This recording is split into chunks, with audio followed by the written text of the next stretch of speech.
and funder responses to the research and find out more about their priorities in urban violence and exclusion, and looking forward. So I won't say any more about that. I'll pass the microphone over to my colleague Martha Mutisi and let her take it from there. Thank you. Thank you. Thank you, Jennifer. Welcome to our esteemed panel. I will start by introducing the panel and then just giving an overview of how the process will pan out. So on my very extreme, is it right? Right. Extreme right. But by no means ideological. Yes, please. Yeah. There's Charlotte Morris from DFID, whom you are all familiar with. And we've been engaging with her for the past 3 days. And then next to Charlotte is Achieng. I've been learning to pronounce it with the intentionality it deserves. Achieng Otieno from the Rockefeller Foundation. Next to her is Ngirote Kome. I hope I'm not massacring your name, from Ford Foundation. And to my immediate right is a friend and colleague, Margarita Peto Gomez. Again, please forgive me. You did it very good. Thank you, from the World Bank. So the purpose of this panel really is to try and distill the discussions that have been taking place over the last 3 days, and also sift out key issues, emerging issues, and also hear from development partners, particularly what they are already doing in the areas of addressing violence, reducing violence, addressing exclusion, also dealing with urban issues and the urban agenda, but also starting to think through the policy implications, the practical implications, and taking a much more forward-looking dimension. However, I must put a caveat to this to say that whilst we are looking forward to hearing from development partners, this is a very interactive conference. It's a very engaging conference where ideas are supposed to be shared and deconstructed. So after we get the opportunity to have our esteemed panelists say what they are doing and what they think the future looks like, we will also have the opportunity to engage with you. So we'll open the discussion to the floor and ask questions, even also receive comments and feedback in terms of what development partners are prioritizing, whether it connects to the realities on the ground. So without further ado, I will give this opportunity to Charlotte so that she can also give us a sense of how DFID has been taking in these discussions and what already there are some of the emerging issues that have really resonated with what they are doing on the ground and how they propose to take this conversation and discourse forward. Okay.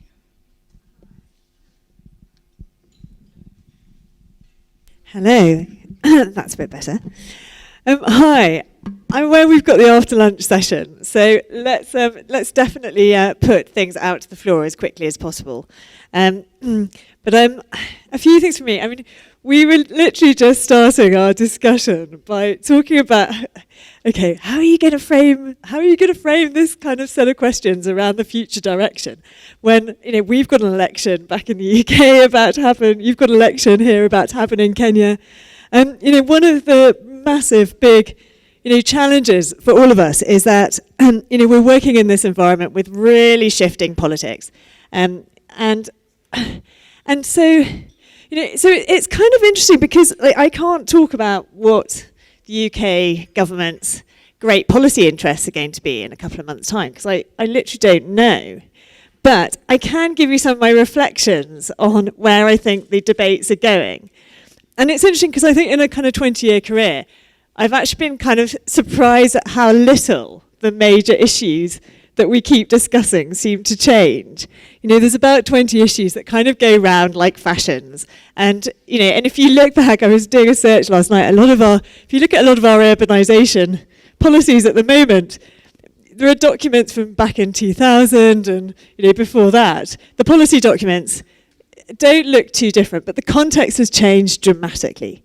So I'm going to talk just a little bit about a few of the themes and where I see the kind of discussions going, as well as just some ideas about how to kind of perhaps engage with us and to have a dialogue as we go through this kind of uncertain through these uncertain times, I guess. So urbanisation. So a lot of, I guess, the thing that I find really interesting about urbanisation coming back on the agenda is that it takes us back to a question. I mean, I think it's as much about people wanting to look at geography and context again as it is about urbanisation as a theme in its own right. So the World Environment Report this year on governance and the law kind of spelt out this shift from purely technical approaches to really going back to understanding power relations and social relations again. And that's good news for all of you, having been involved in this programme, because actually the discussion around social cohesion, although the concepts may be very different and understood very differently, the understanding of what's going on at local levels and trying to bring that into the discussions is a very, very shared agenda, I think, between all of you, and is what you bring to both the urbanisation debate and to the violence and security debate and to the kind of poverty debate too. I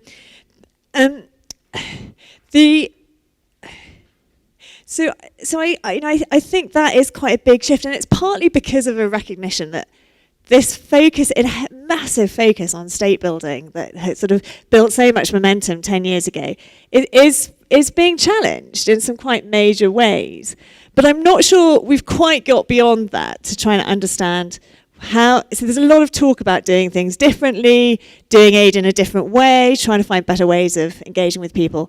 And that's the bit that we're all still struggling with a bit. And I'm slightly envious of my neighbours to the left here, because I think, for a big Dane like DFID, we're kind of, there's about 3,000 of us. That's quite small numbers when you think about the kind of scale of the programmes. And we don't have quite the level of flexibility that a lot of the foundations and other organisations do. But we're really interested to kind of have discussions around how some of the donors that have a bit more flexibility and can experiment in different ways, like how we can draw on that and try and do more to kind of learn together and so forth as well. So I think, the violence and conflict agenda is quite high, is taking up a lot of bandwidth at the moment. And I think that there's kind of three big trends here. I think there is a sense, and you can challenge me on this, because it's a narrative that's emerging, and I'm not sure it's totally right. I think it can be contested. But there's a sense that poverty is increasingly concentrated in fragile and conflict-affected states, and that violence is one of the major challenges holding back developmental progress, and in some cases countries are backtracking because of these repeated cycles of violence and conflict. And there's a strong sense that in a world that puts so much focus on economic growth as a answer or as the way out of poverty, I know things are much more complicated than that, that violence also is having a big impact on our kind of global economic interests, our developmental interests, and so forth. But it's not something that can easily be fixed, because it is so fundamentally around power relations. So that's, I guess, is the conversation that I kind of really want to sort of put out to the floor. I think urbanisation is so central to that discussion, because there is a sense that a lot of the violence, because of the huge numbers of people living in cities, and cities becoming quite a strong focus for some of that violence and conflict, but very much linked to the peripheries as well, and to transnational routes across boundaries and borders that don't easily fit within our development frameworks. So that is all kind of a big area of debate, I think. So I think if you look at things like, DFID's economic development strategy, some of the work we've been doing to think about these issues, like we're trying to move a bit away from, we're trying to recognise those assumptions around state building need to be thought about in a different way. So there's a lot of discussion around understanding public authority and relationships in a different way. But as I said, we will have to wait and see till after the election and see what our ministers think when we kind of come back. So I'm gonna leave it there. And as I said, I can talk a bit more perhaps later about ways to kind of engage with us on these difficult transitions. And I'd just say that, within all policy-making organisations, a lot of the debates we have, the debates around all these issues are held, happen creatively within each organisation. And so, and actually, I just want to say how much I've enjoyed these discussions. I mean, I think actually the discussions around Nairobi in particular and the planning and so forth have been so constructive. And actually really are, if we can keep those debates going, both within our organisations and between our organisations, those kinds of discussions where you can actively challenge, but in a really constructive way, that those are the kinds of relationships that we all want to have more of, and where I think research brings something.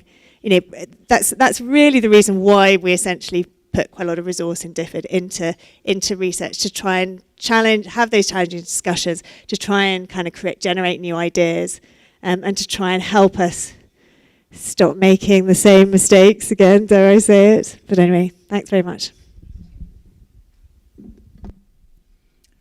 Thank you so much. Thank you, Charlotte. I think it's a very good starting point, the recognition that we are in a period of uncertainty, we are in a period of transition, and there's much to really digest in terms of emerging issues. And of course, there are a lot of grey areas that have also arisen as a result of the research that has been done and the reports that have been churned out. So it makes perfect sense that the starting point is that we really need to ensure that these conversations keep going, but we also need to ensure that the policy-making field, the policy-making landscape is shaped by evidence-based solutions. But there's a lot to take in. If we reflect over the past three days, I think there were a number of priorities that have been listed, or what I call emerging themes, ranging from the need for gender transformation in cities, the role of young people's voices in the urban agenda, or the need also to look at the interlinkages between the rural and the urban, and not look at safe cities in a binary or standalone position. We also spoke about the importance of urban planning, urban policies and frameworks, engaging the private sector. So these are a lot of issues to take in. But the good thing is, despite the themes seemingly being very expansive, it offers us an opportunity also to digest and think through and reflect on what we've been doing, what works, how it works, and how we can build on that. So on that tangent, I would like to hear from Achieng in terms of what initiatives and program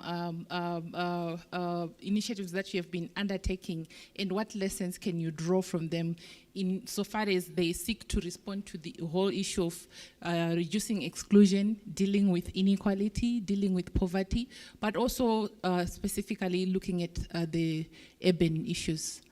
Mm-hmm. Hi everyone, I'm Achieng from the Rockefeller Foundation.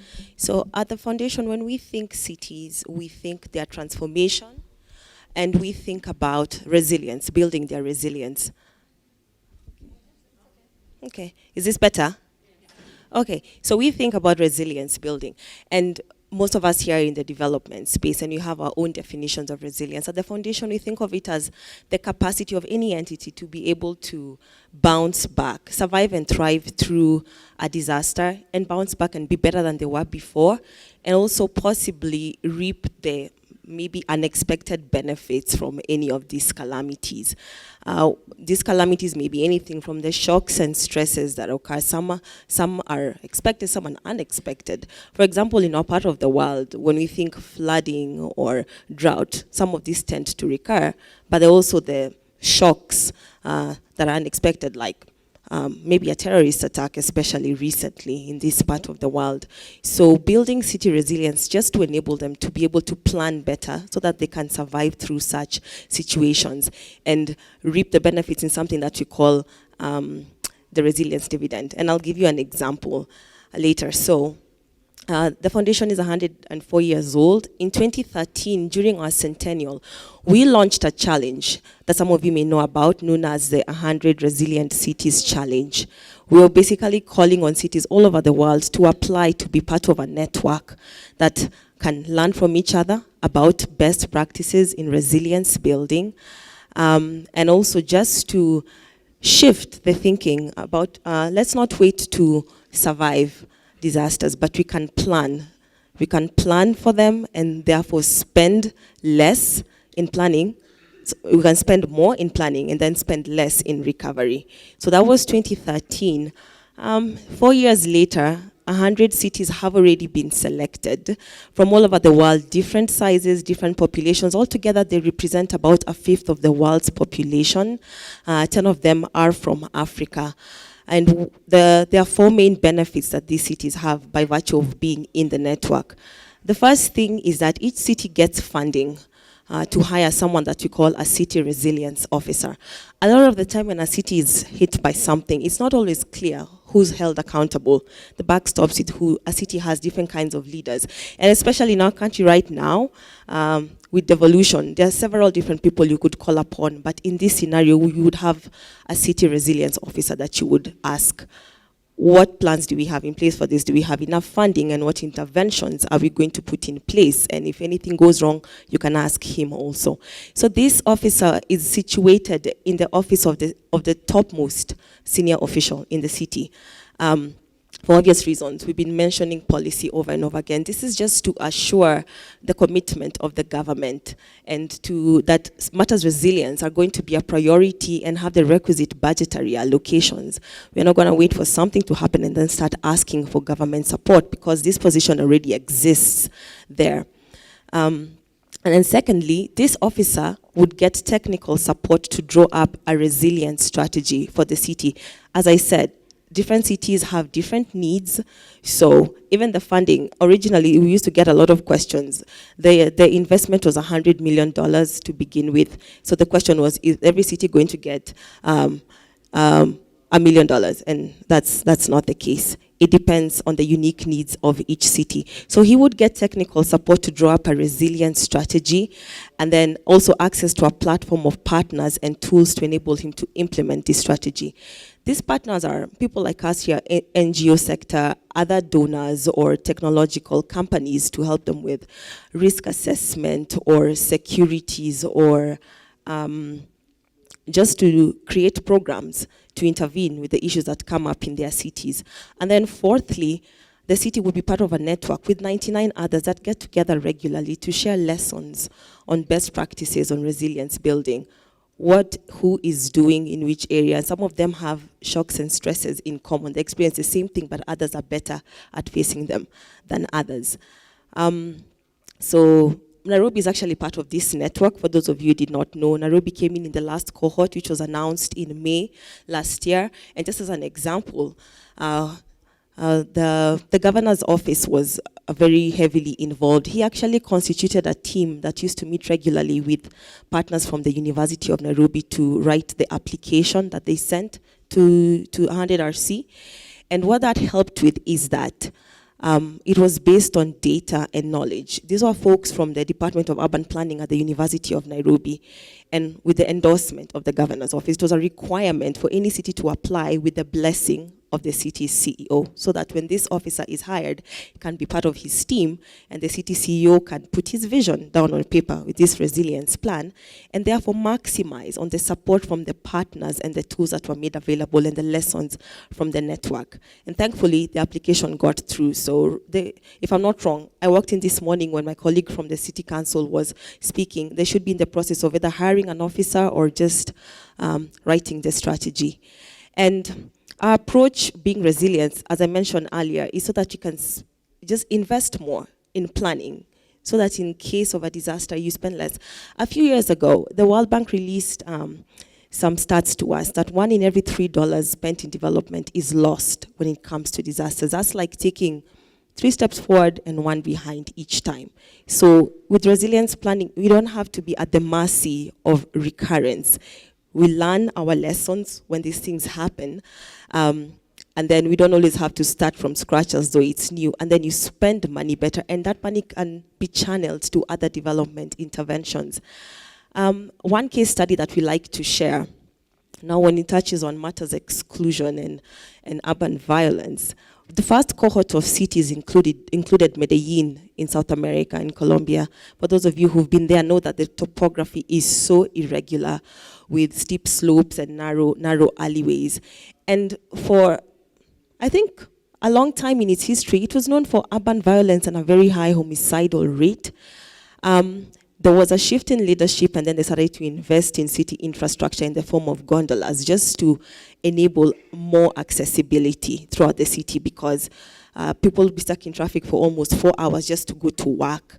And it's amazing the difference it has made. Part of the reason Medellin was selected to join the 100 Resilient Cities Network was because it's becoming an example of how a change in infrastructure gives the excluded more access to social amenities. It cuts the commute time, therefore leaving people less vulnerable to attacks along the way. And then in these stations where people get onto the gondolas, there's better lighting and guards, so there's more security. And then they also created recreation parks and sports facilities. While people wait, they can hang out with each other, have fun. These are opportunities that were not there before. So in the larger context of this, just by strengthening urban resilience, and that's just one city, the other 99 tell different stories of how they have the backing of the city leader and how they've changed their thinking on planning rather than just focusing on how to recover. Thank you very much, Achieng, on the insights from the Rockefeller Foundation's processes, the key emphasis here, rather than reactive approaches. And as you said, your program is about 4 years old. So actually it might have actually fed into the development of SDG 11, which is about promoting not only safer cities, but also more resilient human settlements. So I think it's a cue to pick up on and also to learn from, particularly the need for institutionalization of processes, institutionalization of planning, so that it becomes embedded in our systems and processes, rather than for us to wait for disasters to happen and then begin to think through what we need to do and how we need to react. So thank you for those insights. We'll come back to that in the discussion session. But for now, I'll move on to Nkirote, so that we can also hear what the Ford Foundation has been doing, particularly in the context of the SDG 11 and also the new urban agenda, and this thematic that we've been dealing with on dealing with exclusion, addressing issues of violence, and also I am aware of your urban infrastructure programs. So if you could shed light and also give us some forward-looking agenda where you see it going further. Thank you very much. Thank you to Charlotte and to Achieng. Thank you. My name is Nkirote, and I work with the Ford Foundation, Office of Eastern Africa. So for those of you who do not have much interaction with the Ford Foundation, we are here basically to disrupt the drivers of inequality. We do this by, advancing human achievement, encouraging cooperation internationally and locally and regionally, and we really work towards enhancing social justice.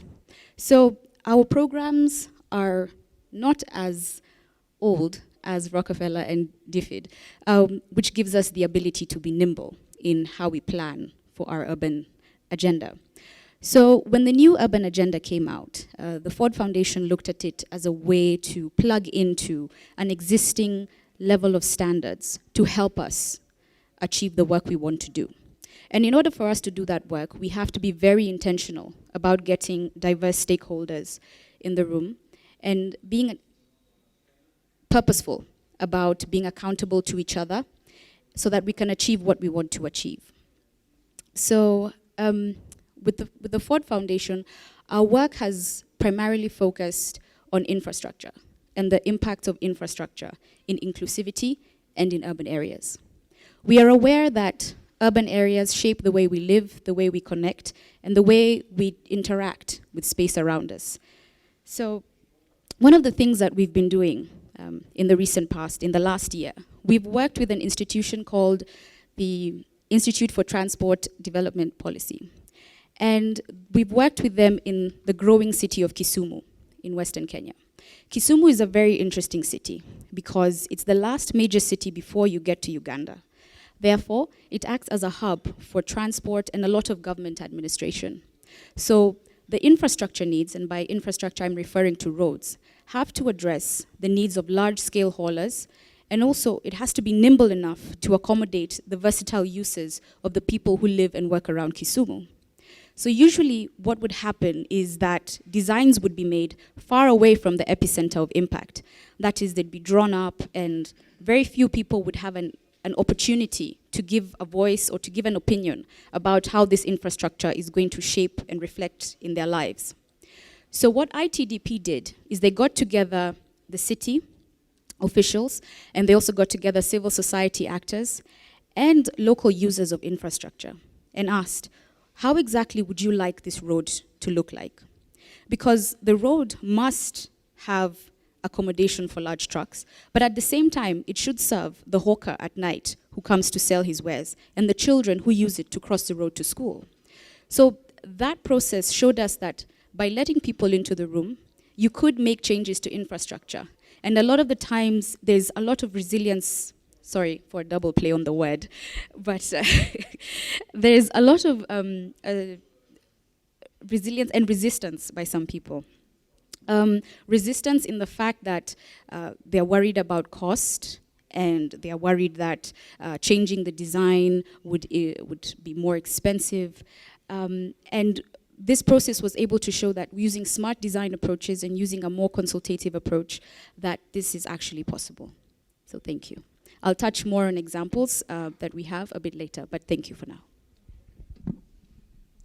Thank you, Nkirote, for those insights. Yesterday, we spent some time talking about urban infrastructural development and the implications. We learned from case studies from Cape Town, from Johannesburg, and we also rehashed and reiterated the need for a participatory approach. So I'm glad to hear that Ford Foundation, in the design of your infrastructural development programs for urban areas, you are not negating the social relationship aspect of it, and also involving the local communities and hearing what they think in terms of how the infrastructure will transform their lifestyles, their economic livelihoods and things like that.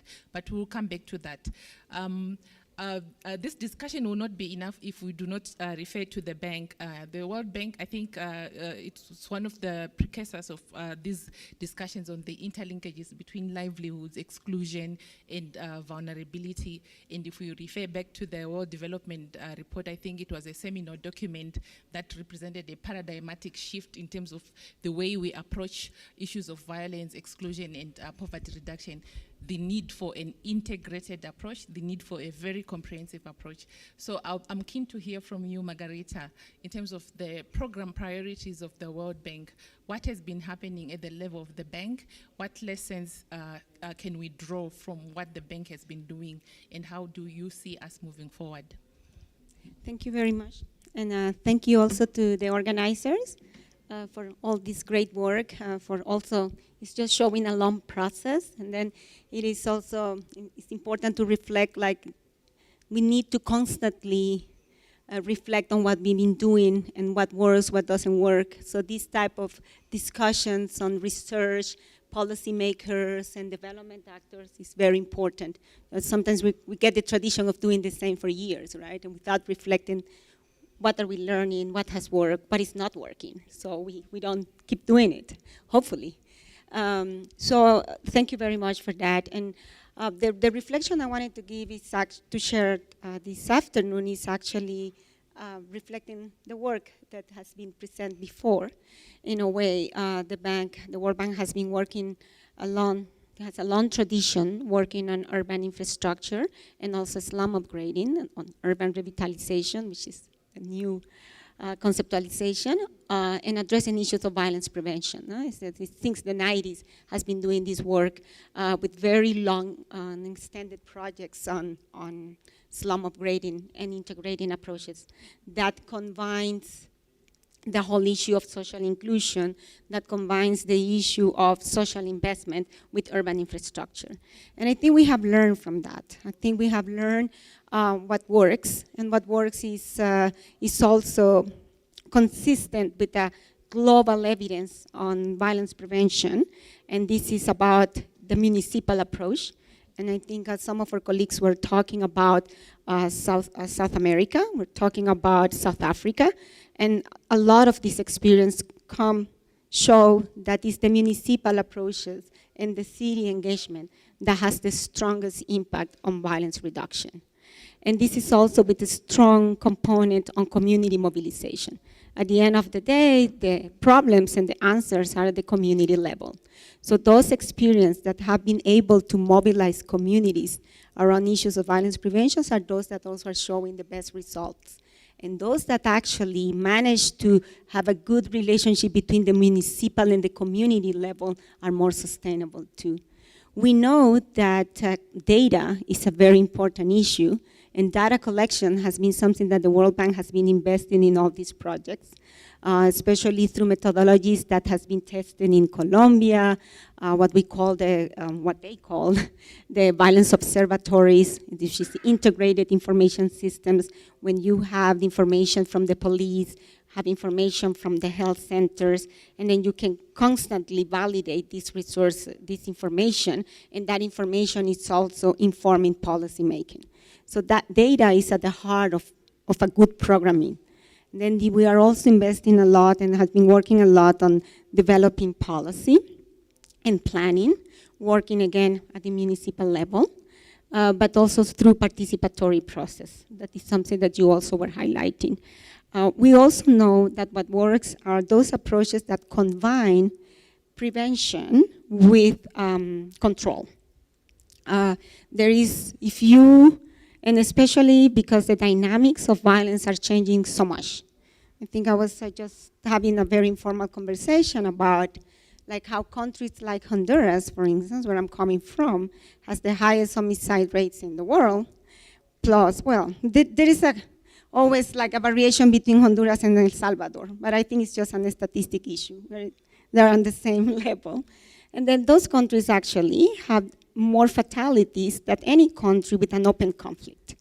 So this is showing us like how urban violence is becoming a critical issue for development. And sometimes this discussion about conflict and violence, I think, the line is very gray. And then if you come to cities like Rio de Janeiro or Johannesburg, they're not open conflicts, but I'm sure like if you go and see the homicide rates and the robbery are more insecure than any of the countries that has been in long-term conflicts. So again, I think this is something that we need to take into account, that the dynamics of conflict and violence are also are changing a lot. And also what we are trying to do at this moment is all these features that we know that works, like the municipal level, the community engagement and the participation, the data collection for policy making. How can we as a global institution take this knowledge to have cross-regional learning? And this is what we are trying now to do at this moment an effort, because most of our experience has been in Latin America, because this is where the issue of citizen security is actually a strong reality, but also the authorities and the leadership is very strong about that. And I think this is also something we need to reflect, right? This agenda has to be seen as a development agenda, and what are the implications for that? So I think this is an area like also the bank is gaining more, let's say, momentum in talking as a development challenge. And also because we are doing this investment in data, we are also doing investment in evaluation. This is still something that we need to invest more. And that's the reason that we need reliable data, because we need also to show on a more systematic ways what are the implications or how violence is being reducing, and what are the key factors that are actually impacting on that result. So that needs to be seen over the years. It's not easy when you have multi-level approaches to understand exactly the attribution, what is having an impact on violence reduction. But there is a lot of work, and this is where the work with the academics and the research is very important to be consistent on that. The other is also, even in terms of multi-sectorial approaches, and this is something you were saying that we also have done. In a lot of the projects that we do, we have a strong connection with jobs and employment generation. But we also know that it's not just a job. It is more like, what are the issues that are also restraining the access to jobs, especially with youth at risk. And this is an area that we also need to know better, the causalities and the relationships. But this is an area where we are growing more and more. And then we are starting to do studies in Honduras, in Jamaica, about what type of interventions having more impact in violence reduction, or to reduce the risk of youth to commit crime, because it's not anything, it's not just a job, it has to deal also with skills development, it has to be like self-esteem, it has to be like inclusion. It is broader than just giving the opportunity as an income-generating activity. And I think this is where the agenda is moving. Right now, we are starting to do more work in Africa, and Kenya is a country when we are working very close through the urban portfolio to ensure that these projects and the new operations that the bank is going to do, which are large, are also having aspects of violence prevention. And of course, this is going to be very focused on the county level, and how can we help the counties to plan better, to address these issues in a holistic way, to do participatory process. We are also working with the Kenya School of Government to develop, and with the USIU, with the US International University, to have a curriculum on crime and violence prevention. And also that will be used to improve the capacities of municipal authorities to address this. But the adaptation of this process. So what has worked in Honduras or what has worked in Brazil may not work the same way in Kenya. So that is a process that we also want to document and know more, because then we will have like the Kenyan approaches to develop. And then there is a lot that we can learn from Kenya. And we also hope to be a catalyzer to bring Kenya to other regions and then learn from each other. So I think this is something that we really would like to keep working with partners to make this cross-fertilization of experience on what works, and then hopefully we can contribute to this agenda. Thank you so much. Thank you very much, Margarita. And again, critical insights from the World Bank, lessons that have been drawn from far and wide, from case studies such as Honduras, El Salvador, Rio, but also work that is already being done in the African continent, in cities in South Africa, in cities in Kenya, for example. The whole emphasis on local government as a partner, as a key and critical partner in this new agenda. But I like the emphasis that you make, that it's not as romantic and as rosy as it seems. You also highlighted some of the lacunas, some of the gray areas that you really would need more data and more evidence. For example, it's not clear-cut that the jobs agenda on its own is a solution in terms of violence reduction. So that's a key area of further research, further partnership that we can see unfolding. Again, in an earlier session before lunch, we were talking about this whole notion of social cohesion. Does social cohesion become necessarily synonymous with reducing violence? Is there a positive correlation between those two concepts? Again, I think given the nature of the debate and how heated it became, I think there's no positive conclusion on that. So there are several areas that we really still need to unpack.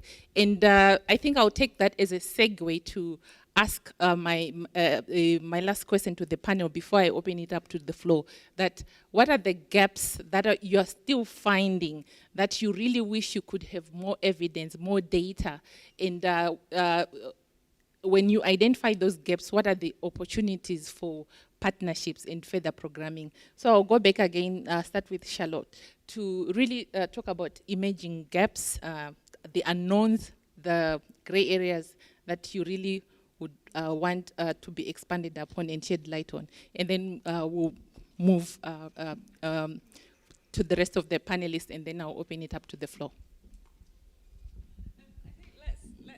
Get it out the floor as quickly as possible. I think, I always feel a bit odd talking about gaps. Like, you're the research experts. Tell me what you think the gaps are. I mean, I think for me, this research and quite a few other research programs we sort of funded, and which started a few years ago and are kind of concluding now, are all telling us there's this huge gap between often centralized systems and processes and what's really happening in the everyday experience people are living. And I still am really grappling with how we can address that and find better ways of engaging through partnerships and other things. So that's critical for me. Okay, thank you.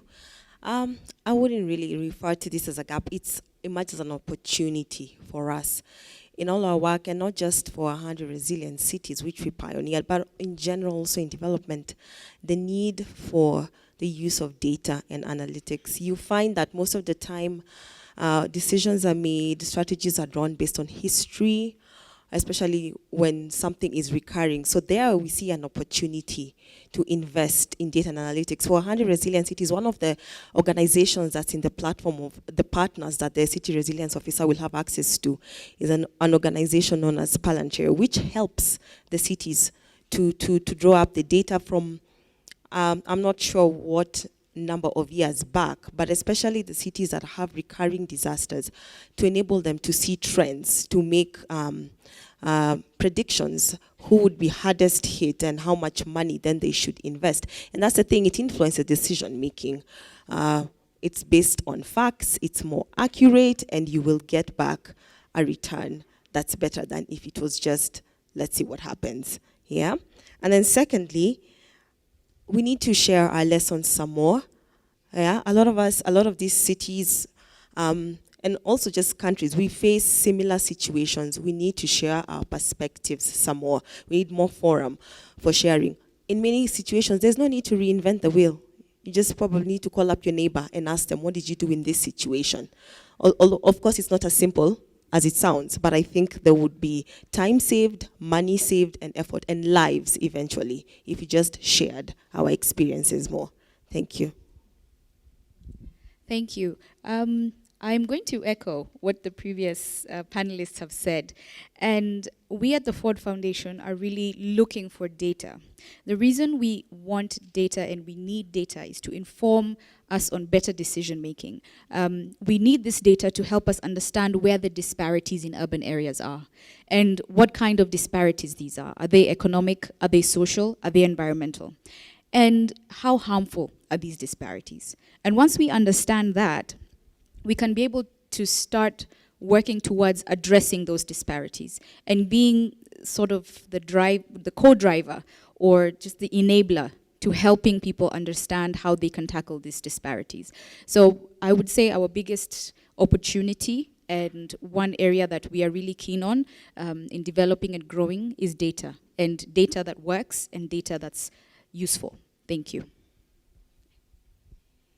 Yes, I think one aspect that is very important is I guess this is the whole reason of this event, is more that having spaces when you actually can have research and academia closer to policymakers. Because I think that there is a big gap in all this information that we are generating, in all the evidence-based approaches, plus and between, the policymakers. So that information, that evidence-based approach is not something that has permeated the policymaking levels. And when we see that effective policymaking has made a change, like in the case of Colombia, like in the case of Cali, is when you have had mayors that are being also informed by evidence and that they take the data seriously. Because data is not for a research. Data is for taking decisions. And I think that's not, if you don't have that level of engagement and leadership at the municipal level, that will not work, or at the national level. So I think we need to create these partnerships and maybe, get this knowledge out of this room, get the knowledge out for a group, and then this evidence-based approach has to be something that has to deal with efficiency, has to something that has to deal about managing resources properly, has to be something about credibility and accountability. But this is something that maybe, using some good examples and perhaps a new way to do this is when we are disseminating this type of research, should be also include mayors or should include policymakers that have made this. Because this is a good way to say, in Cali, when I started this process, we have all these issues of capture of the state by drug cartels. Because those situations were really extreme. Those were capture of state. And then you go and see 10 years after, the city is totally different. What worked there? And a lot of that has to deal with data. And I think this is, again, we had to use more concrete examples to show this agenda. And the other is, I think there are new areas when we need to know more. And I'm very glad to hear, the concept of social cohesion, again, or the concept of, inclusion. But again, we need to make them less academic and more concrete. So if I'm talking with a mayor, what social cohesion means? It means the community knows where to go and they are working together. And if the project that I promised, they didn't do it, then they will know where to go to ask for accountability. So I think we also need to, have a more common language and way to present the result of this work. And then that takes me to another point. And I think areas that are very important and we need to disseminate more is all this work on gender-based violence, the work on youth inclusion, because these are we are also generating new knowledge on that. And then we recently were conducting a violence mapping in Cayole, and that what we were learning is, for instance, women take decisions about where to go or how to go to a bus station basically 3 times per week, because they don't want to get the same road, they don't want to get the same path because they are afraid that then they will be assaulted under all the hot spots. So I think, we maybe, this also leads us to think it's not just a safety issue, it's access to jobs. So mobility is a broader term. And then maybe that makes the agenda more appealing, because we're not just talking about safety, it's how safety is impacting the access to jobs, the access to opportunities, the access actually to development opportunities. So I think this is other areas that we can start and then maybe bring other partners to this discussion and not just, safety or experts on violence prevention. So, thank you to the panelists. I think the consensus of the need for data, the need for evidence, the importance of sharing lessons, the importance of providing platforms for interaction between researchers and policymakers, and also the need to deconstruct and demystify some of the terminologies and approaches that are used by researchers so that they can speak to the practical realities of the policymakers. This is what is coming from the panel. But again, we promise that it's an interactive session. Would now like to hear from you, the participants, in terms of the issues that have arisen here, the priorities that have been identified, the lessons that have been learned, but also your perspectives on the same issue. So I'll take a I think, four comments or questions at one go, twice, 2 rounds, and then we'll wrap up. Yes, I see a hand here. There. So please, briefly, you say you introduce your name. So I'll take a second round, but four hands that I've indicated. Please say your name and where you come from, your organization, and then you can ask your question or make your comment. So I'll start with this table. Okay, thank you. My name is Antonio Sampaio. I work at the International Institute for Strategic Studies, a think tank. In a way, the last comment by Margarita kind of robbed me of my point, but I wanted precisely to emphasize, and it's no wonder that the representative from the World Bank made this point, the centrality of safety and security for development as well, which of course is the subject of a mainstream report that the World Bank did in 2011, security and conflict being part of the debate on development.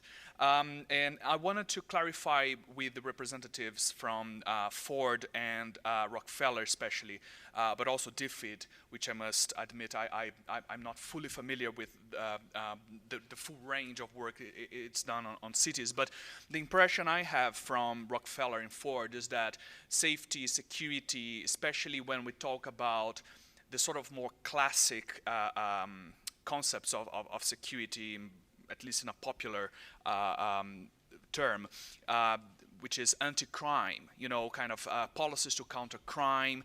If you ask inhabitants in many of the cities in certainly Latin America, and I would assume in sub-Saharan Africa as well, crime is such an important issue. We've talked yesterday about the territoriality of crime organizations, how that robs some areas of cities from development and from the state. So is this perception of mine correct, that your programs deliberately do not tackle so much crime, maybe because you feel that others are doing it? And if that is the case, how can we include crime in the debates about, respectively, resilience and inequality that I know are the keystones of your programs? So that was my question. Thank you.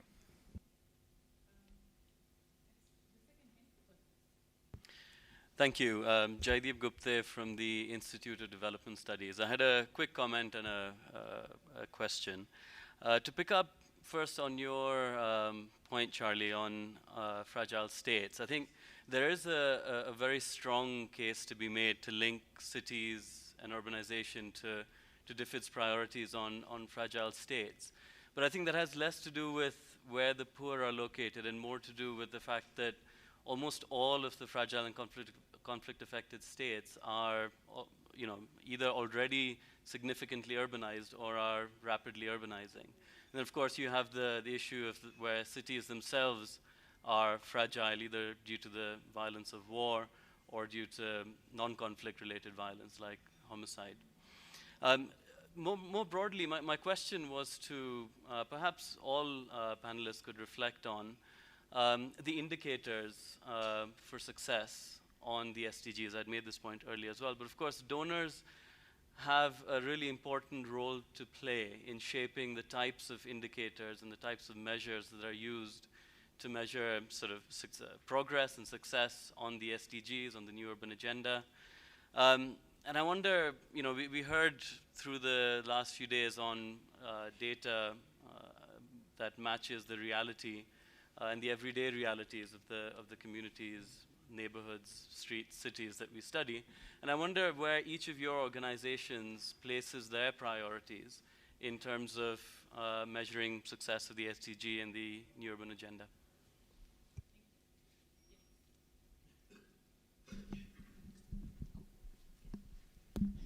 Okay, thank you for the opportunity. My name is Njeri Kabeberi. I'm representing Greenpeace Africa. I just wanted to ask a general question to all the panelists. How does environment feature in all your relationships with your grantees? Has it become a priority in recent years, or is it still where it was before? And do you see environment as as affecting the whole agenda we have today on safer cities and everything. Yeah, thank you.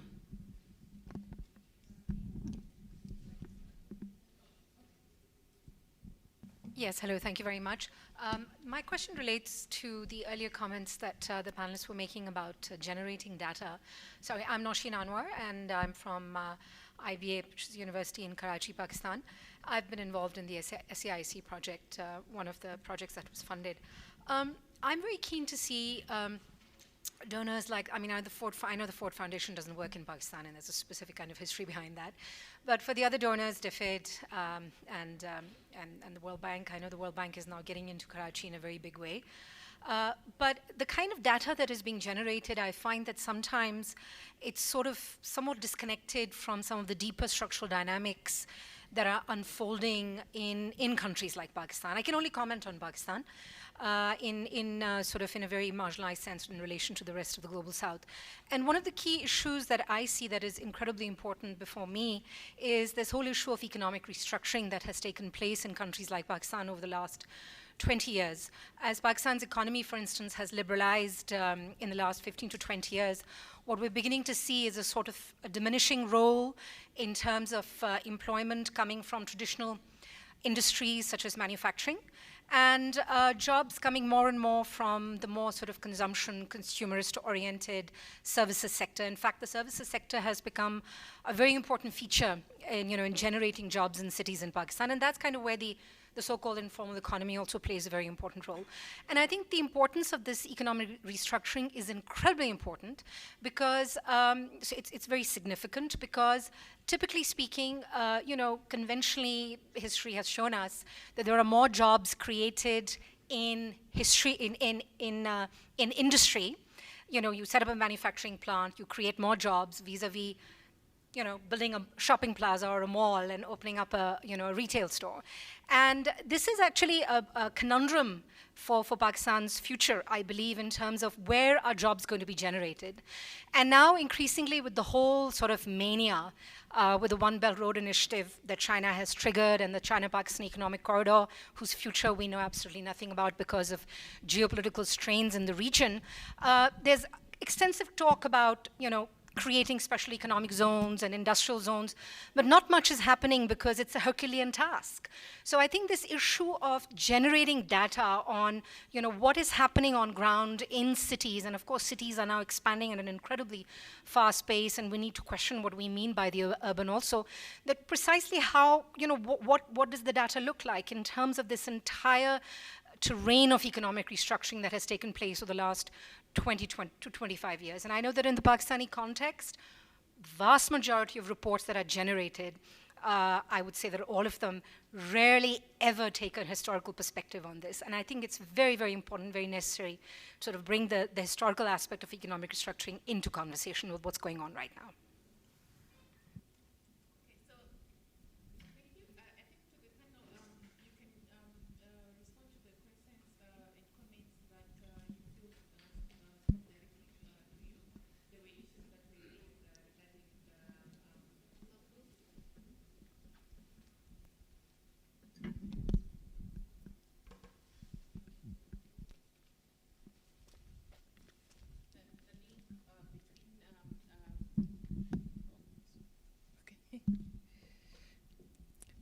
The issue of whether safety is synonymous with securitization or crime reduction, and how Ford or Rockefeller looking at that nexus.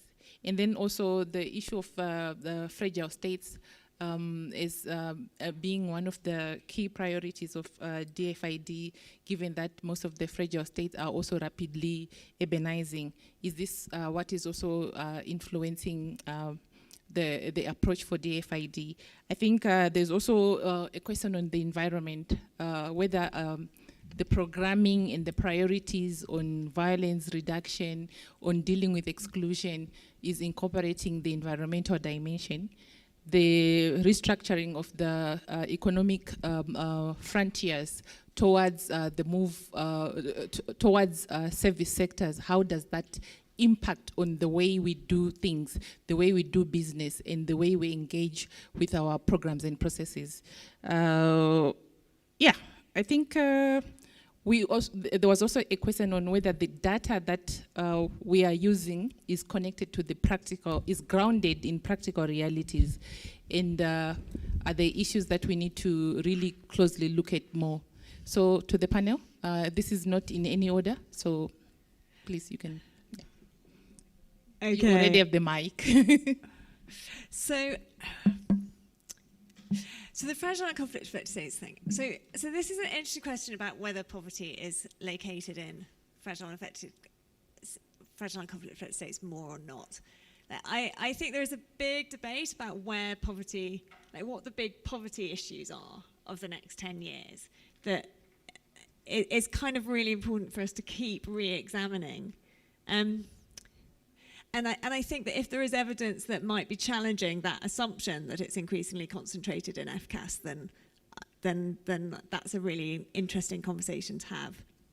I think this question around the counter-crime work, and it's an important question. Like there's been quite a lot of research on organised crime and discussion on organised crime and so forth recently, but there are definitely levels of prioritisation of where, low-level crime that may be, it's criminal activity, but it may not be doing huge social harm, versus crime and that is instrumentally linked into war economies or into really destructive patterns of violence. So I think the crime, violence, conflict nexus and is important to keep examining, and it's important to keep focused on crime in its own right, but I think realistically there's always going to be a bit of prioritisation there. I think that this question around the SDGs and the measurement frameworks, so there will always be a need to try and measure some kind of change and progress, but that's not the only focus of our research investments. So there is research, we fund research again for different reasons. Like one is about, yes, trying to have some kind of way of measuring change. Part of it is also about trying to generate the data to look at comparable lessons across different contexts. The generalizable lessons that are kind of really important, and it may be that some lessons, there are some things that do work across different contexts. But a lot of those things come down to things like use of technology or use of particular types of, malarial drugs or so forth. So a lot of the investment in research in context and sort of expertise is partly about trying to help put those general lessons into an understanding of the place that we're actually trying to deal with, whether that's at national, subnational, or community levels. And that's where you all have a really important role at helping us translate those lessons. And the expertise bit is really important because that brings us into a question around partnerships. We can't all, especially policymakers, can't all know everything about every subject at any one point of time, although often we get asked a lot about a whole range of things. So we all rely heavily on all of you. And I think successful researchers who are really good at working with policymakers get beyond the products and the journal articles and the papers, and they build up a kind of reputation for being the person who's on the end of the phone when somebody's having challenges or they're in the middle of difficult debates. You can know that somebody's going to be able to give you really practical, sensible advice. And if somebody who understands the varying different sides of a debate and can help contextualize particular problems in that and offer solutions and identify risks, but not always come at everything from, this is an impossible problem, it's far too complicated, everything you're doing is wrong, which is often probably true, but actually there are ways of framing framing things in a way that makes the partnership much more constructive. So yeah, I'll perhaps let others cover the other questions. Okay, so to your question on crime, in resilience building, we focus on safety, even if it's safety from crime as a byproduct of the intervention.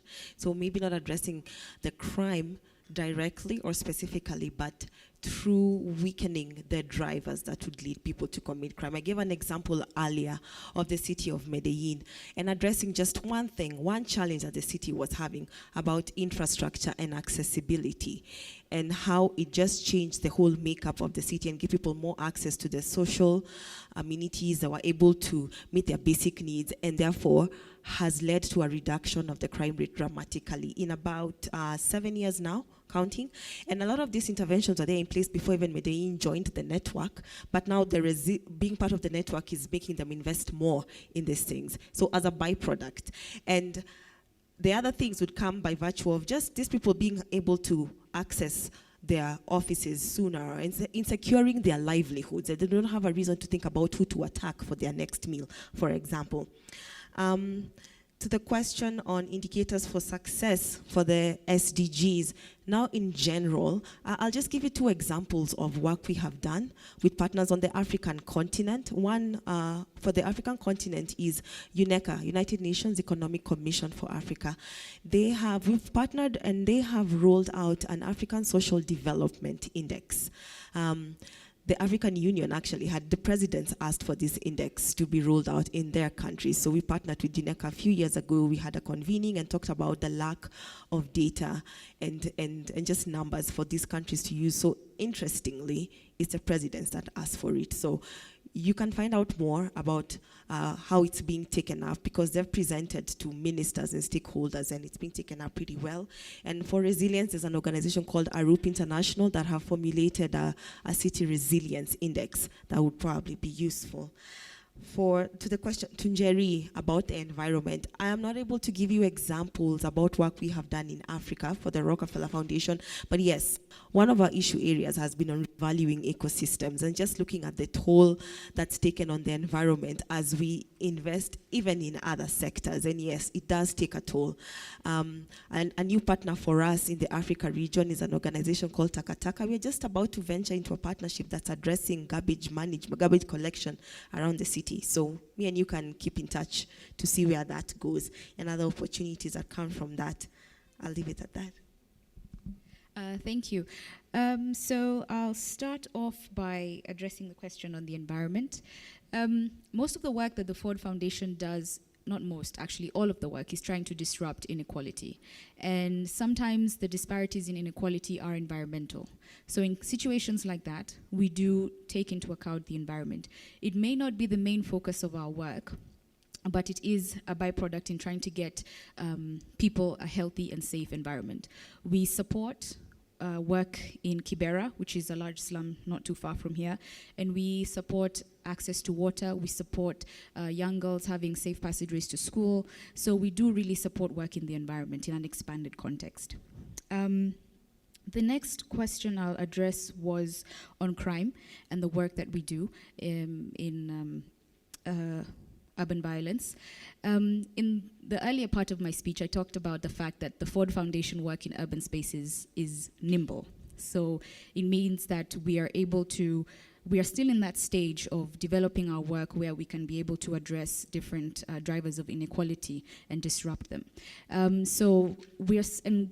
earlier on, I spoke about the need for data. So we are at that point where we're trying to get as much information as we can to make more concrete decisions besides looking at inclusiveness in infrastructure and infrastructure development on the continent and beyond, of what else can we do to try and disrupt inequality in our urban areas. Then I'll look at the next question on the indicators of success on the SDGs. Since the adoption of the SDGs and the new urban agenda, the Ford Foundation has been acting more so as an enabler to both ends, working to support the process and working to support implementation of the process. So we are kind of like in between the two. So for us, our indicators of success are two-way. Number one, the SDGs were crafted and they were adopted and everybody has agreed to them. And the other side is when we can support partners who are willing to implement these SDGs in a local context. And for that, that's where we come in as the Office of Eastern Africa. where we would look at organizations, individuals, or just different interest groups who are willing to adopt those and make something work of them. Yes. Yeah, I think that's it. Thank you. I think I will try to answer two questions in one. Let's see if I can make it. So I think it's related to the whole framing, because I think you raise a very important issue. So fascinating that we actually can have a whole workshop on that. Because I think that the effective responses will be to frame this issue right. And this understanding crime and violence as a development challenge has been a process also for the World Bank.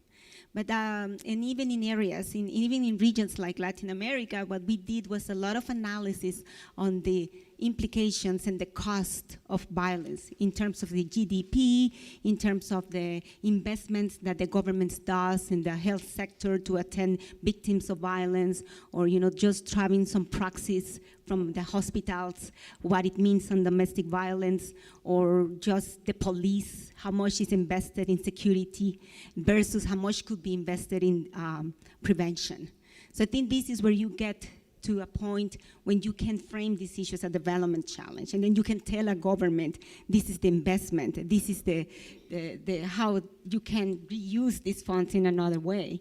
And we did a lot of analysis. It's not easy, and I think this is something that most of the academic world has been also struggling to measure the cost of violence. But I think this is an important effort that we need to bring to the table.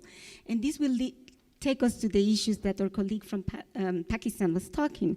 When we are talking about jobs, then we need to understand how these dynamics of economic is happening in a specific place, who is marginalized, who's been left out, who are the winners, who are the losers of all these reforms, and then what will be the implications on that from a security perspective or from a safety perspective you want to see.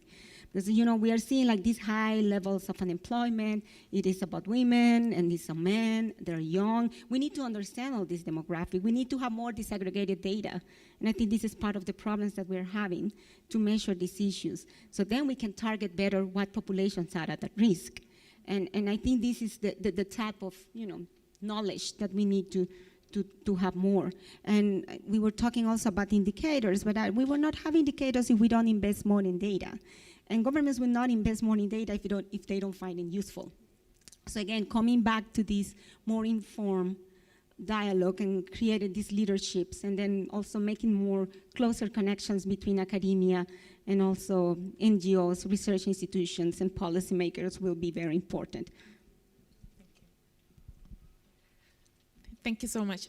So I'll take 3 more questions before we go for tea break. I'm told our tea break is in 10 minutes. So I see Caroline, I see a hand at the back, and at the very back there. So we'll start with Caroline. Thank you very much. I just want to make a comment about data, because we have everybody telling us on the panel that they need more data. And you've got in front of you researchers from 40 different locations who have unbelievably rich data. And I think one of the challenges that you have is to see how you can use the data that is already collected. I speak as somebody who worked in the World Bank in 1995 and did the first study of violence in Jamaica when it wasn't even considered a development problem. And the problem you have is you keep reinventing the wheel. So different people, it's an institutional problem across organizations. Maybe it's also a problem for researchers. Everybody has to reinvent the wheel. And to sit there and say we need more data, we need more disaggregated data on Pakistan, I thought the Pakistani colleague was going to actually say to you, hey, we are sitting on the most extraordinary data set. You should use it. How are you going to use our data set? So I really feel that it's wonderful to have this panel. It's wonderful to have representation from your organizations. But my real, and I don't know if it's a comment or a question, is how can you use data that already exists and not think it's only relevant if you yourselves commission it? Because I know that tends to be one of the challenges you face. Thank you. The back. Thank you. My name is Brian from the Center for Human Rights and Policy Studies. My question goes to either of the panelists. We did some work based on donor funding on security and other mechanisms in the East Africa region. And we found that largely there's sometimes not a very strong link between donor priorities and the actual challenges that people are facing in the region. And I wanted to find out how exactly you guys try and keep that link to be established, such that the priorities that you have are very much linked to the challenges that are being faced here and kind of the needs of the people in the region. Thank you. One of the instances of this type is that we noticed that although Kenya and most of the East African region has faced a lot of issues of crime and other issues, now donors have started to focus on funding to prevent kind of violent extremism and all that. So how do we find that link to ensure that the narrative that's in the donor world on priorities is very much linked to the challenges that we're facing in the countries? Thanks. At the back. Thank you, Henrik Onsbo, Dignity. I have a set of comments. One on the DFID talk about conflict, violence, and crime. I think what the word or the concept missing here is the concept of violations. These are different political orders, but they all lead to violations of human beings, which are violations of human rights. And I think the whole approach, the human rights-based approach, is somewhat missing in the talk about the prevention of violence when it becomes the prevention of crime. Because prevention of crime has historically been linked to repressive state institutions, which we, through a variety of studies and everyday experience, know in the north and in the south are linked to violations of human rights. So I think there is a need to rethink the whole area and talk about violations rather than crime, conflict, and violence. That's one thing. In relation to data, there is it becomes a little bit more complex when you look at it from the perspective of violations, in particular in relation to the World Bank's approach to violence observatories, which we in our organization have tried to work around. And the problem is that shadow figures are between 80 and 100% on the key violations in Central America, which include rape, killings, robberies, etc. So the basic data you're suggesting that policymakers work on are flawed for one particular reason, because people are being violated by individuals but also by state institutions, so they don't report violations to these institutions. Hence your data sets are flawed. Which brings me to the final point, Caroline's point. There is plenty of knowledge in organizations like mine, in a variety of other human rights, mental health organizations, refugee agencies on crime, violence, and conflict. The key question is how you put that to use in your policy making, because we do not have the time nor the ability to penetrate the thick walls of the World Bank, the OECD, the DFID, all of us. So you have to come to us rather than we go to you. Okay, I think that's quite a mouthful for our panelists. The key question is how to use the already existing data, how to engage in data mining, because the data is already existing rather than inventing the wheel, and also how to link the donor priorities with the realities on the ground, and then also striking the balance between crime prevention, securitization, and dealing with violations, taking a human rights-based approach. So for each of our panelists, maybe have a minute or 1 minute before we conclude the session, and not in any respective order.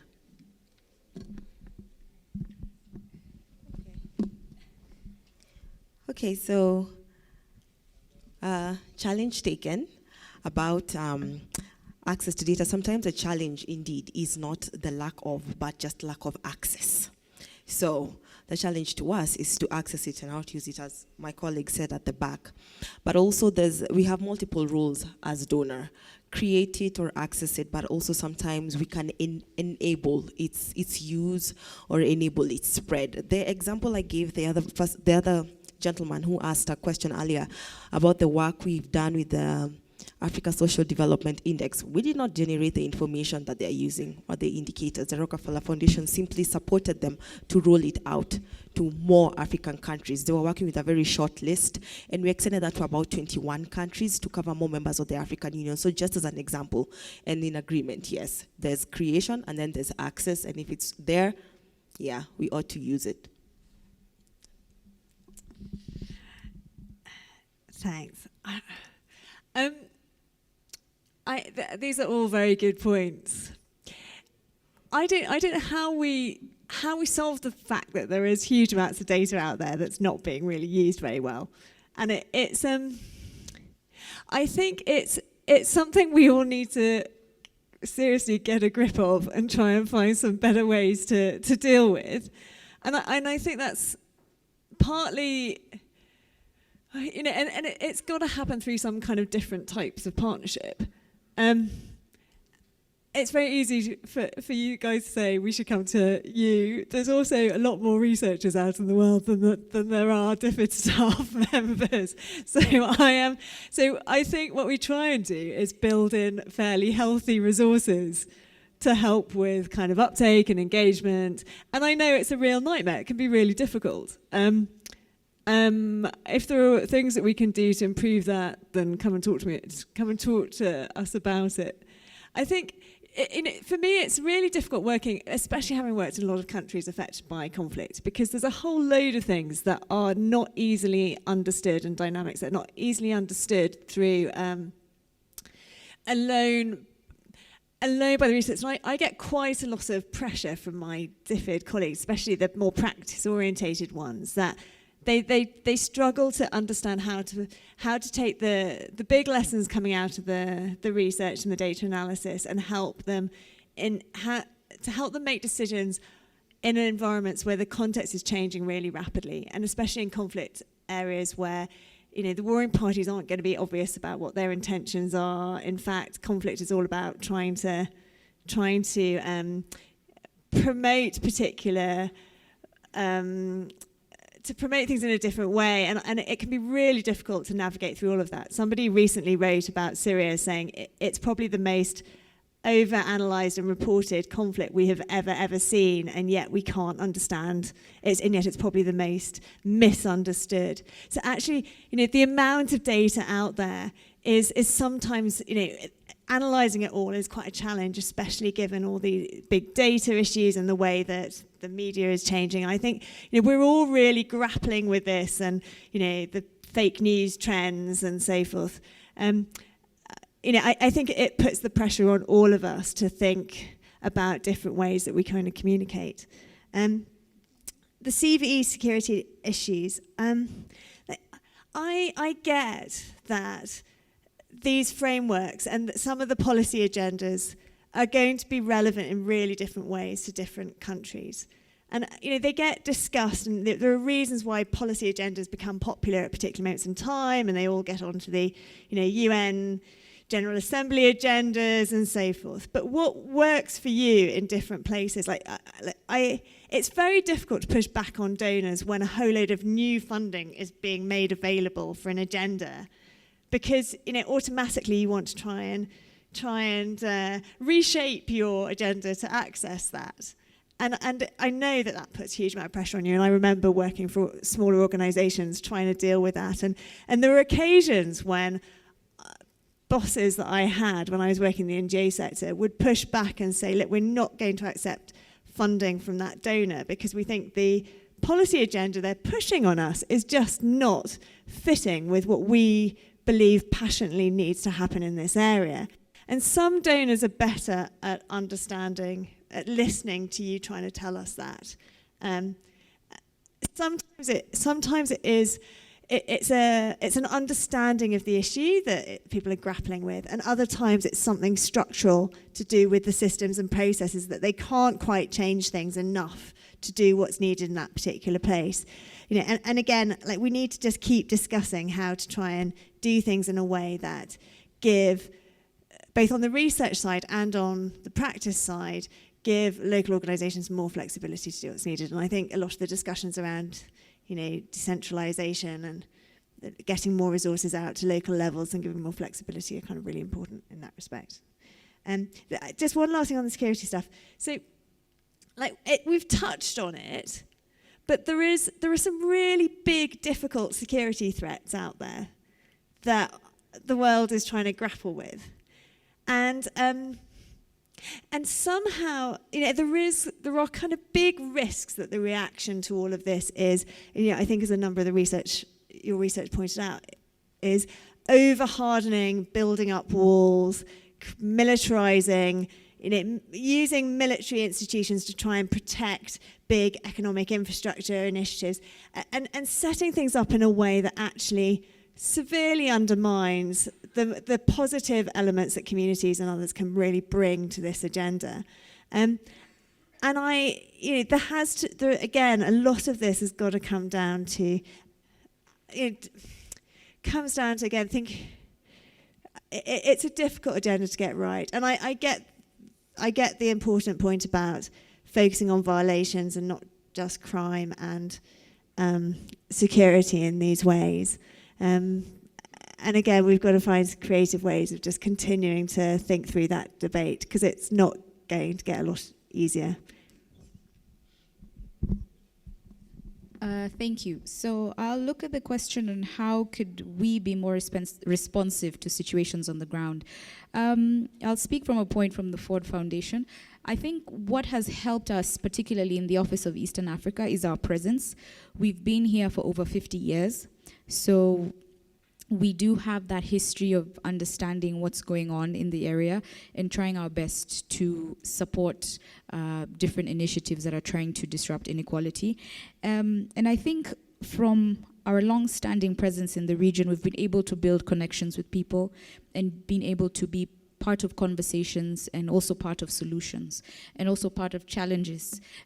So that has helped us be more responsive. And also what has helped us is having a global focus, because every couple of years we have to sit back as an organization and review our strategy and review what can we do to improve and enhance social justice, encourage international cooperation and all sorts of other things. So that has really helped us being local, but also having outward-looking approaches towards all our offices around the world, learning from them, learning from their experiences in different kinds of things that they're doing. The next question was on using the data. Thank you for the question. It's actually something that we really try and grapple with at the foundation. Sometimes one of the challenges we have is standardization of data. Perhaps that's something we should look at.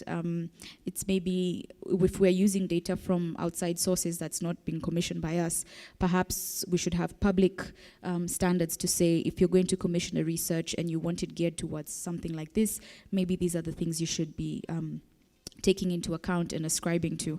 So that's a conversation that's open, and that's a conversation that's definitely going to open a lot of doors for collaboration and definitely going to reduce the workload on all of us around in trying to commission studies and trying to generate data. And it will definitely make our jobs and our lives easier. Thank you. Yes. I think when I was trying to frame the issue of data, I want to make a distinction between data and evidence.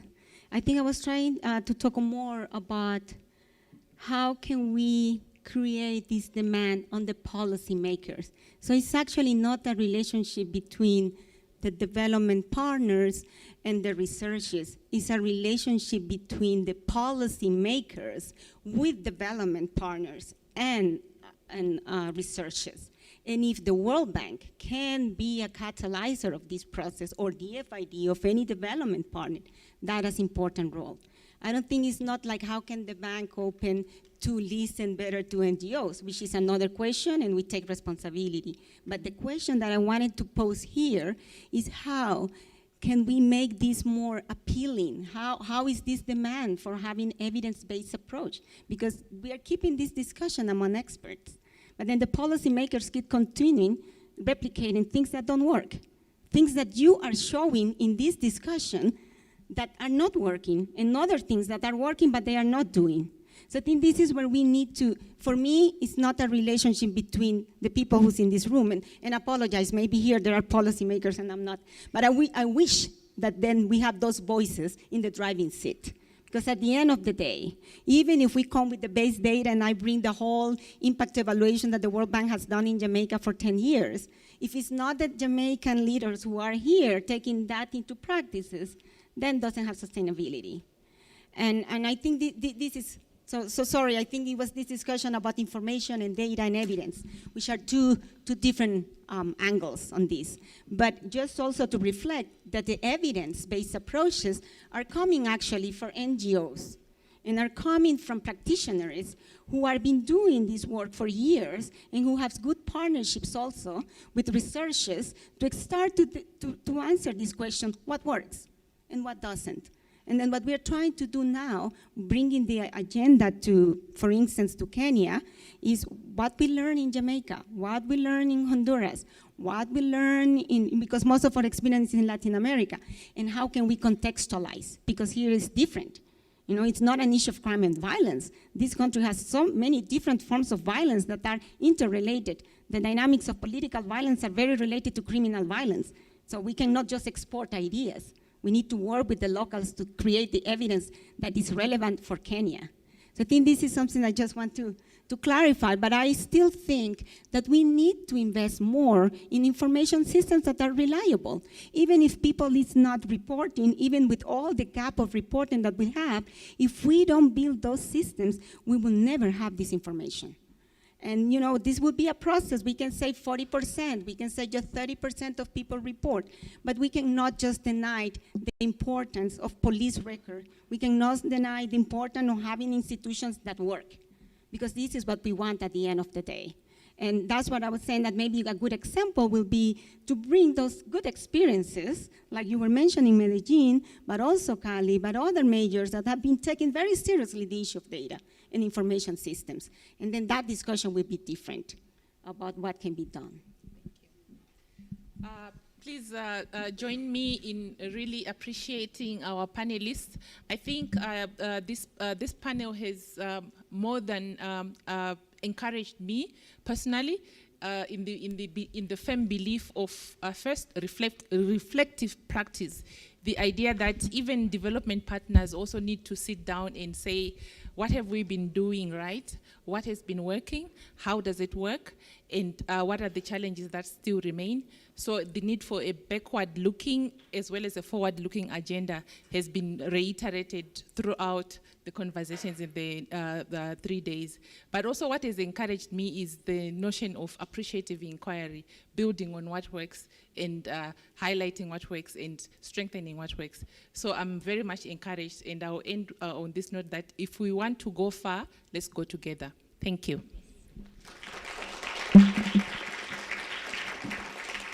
Thank you, Martha. Thank you, talk show guests. Trying to avoid the word panelists because that makes me think it's a panel and it's not.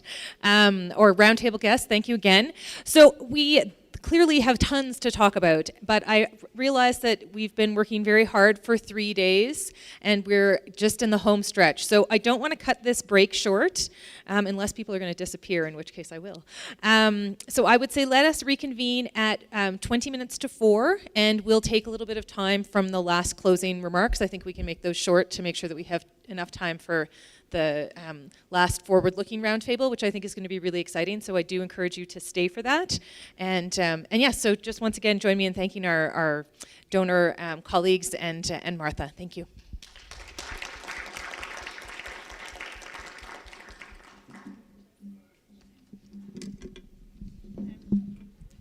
Hi, sorry, I just quickly wanted to also reiterate a massive thanks to all of you, and I might say something again a bit later on, but I think the research that you've all done and the perspectives you've brought, and not just through the publications, but all of the discussions you've all been having. I've just seen microcosms of extraordinary discussions and exchanges of ideas happening all across the room over this last couple of days, and for me that makes our partnerships with you all really, really worthwhile. So thanks.